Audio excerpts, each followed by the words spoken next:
Jésus est venu pour toi. Il est venu pour toi. C'est pourquoi il dira que je ne suis pas venu pour les justes, je suis venu pour les pécheurs. Il dira, je ne suis pas venu pour les personnes en bonne santé, mais je suis venu pour les malades. Il est venu pour toi qui escapes du péché.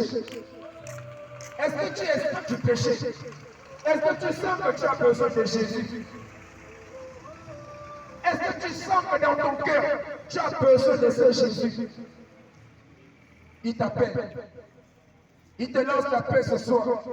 Il te dit, jeune homme, viens, je vais te sauver.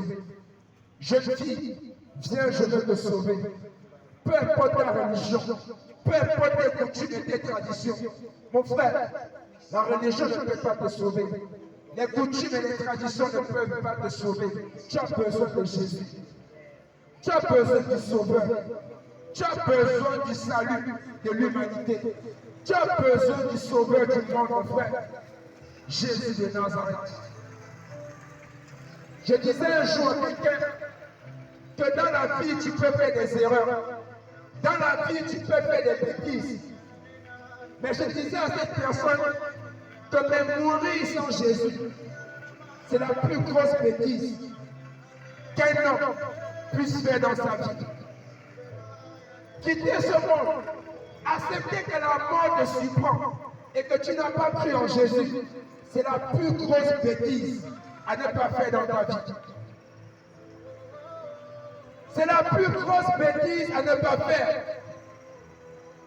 Parce que la parole de Dieu déclare que celui qui a le Fils de Dieu a la vie. Mais celui qui n'a pas le Fils de Dieu n'a pas la vie. Et le Fils de Dieu, c'est qui? C'est Jésus. Et pourquoi Jésus est appelé Fils de Dieu? Parce qu'il est sans péché. Il est le seul qui est né, qui a vécu, qui est mort sans péché. C'est pourquoi on l'appelle le Fils de Dieu. Et ce